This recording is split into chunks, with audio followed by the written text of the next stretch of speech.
પ્રાકૃતિક ખેતીને પ્રોત્સાહન આપવા કેન્દ્રીય નાણામંત્રી સમક્ષ એકર દીઠ 10,000ની સહાયની માંગણી. ખેડૂત અગ્રણી જયેશભાઈ દેલાડની આગામી બજેટમાં જોગવાઈ કરવાની રજૂઆત. જયેશભાઈ દેલાડે જણાવ્યું કે ગ્રામીણ અર્થતંત્રને મજબૂતી આપવાની જરૂર છે. વિકસિત ભારત 2047ના સંકલ્પને મળશે વેગ. કુપોષણ નિવારણ માટે પ્રાકૃતિક ખેતી અનિવાર્ય. જયેશ દેલાડ, ખેડૂત આગેવાન. ખેતીની પદ્ધતિમાં આમૂલ પરિવર્તન આવી રહ્યા છે અને ખાસ કરીને રાસાયણિક ખેતીથી સતત ખેત ઉત્પાદન ઘટી રહ્યું છે.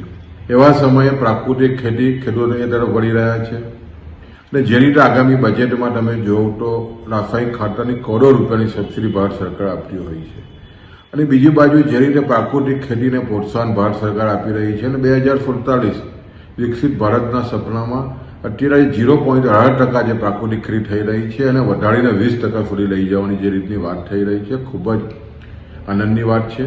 પ્રાકૃતિક ખેતીને જો મહત્વ આપવું હશે તો ખાસ કરીને રાસાયણિક ખેતીમાં જે સબસિડી આપવામાં આવી રહી છે એને પ્રાકૃતિક ખેતી કરતા ખેડૂતો જે સર્ટિફિકેટ કરાવે એ ખેડૂતોને એકરે 10,000 રૂપિયા આપવાની માંગણી અમે નિર્મલા સીતારામન નાણામંત્રીશ્રીને અમે વિનંતી કરી છે, પત્ર લખ્યો છે અને ચોક્કસ અમને આશા છે કે આગામી દિવસોમાં જ્યારે બજેટ રજૂ થવાનું છે ત્યારે બજેટમાં ખેડૂતોને પ્રાકૃતિક ખેતી કરતા ખેડૂતોને એકર દીઠ 10,000 રૂપિયાનું અનુદાન મળે એવી લાગણી અમે વ્યક્ત કરી છે.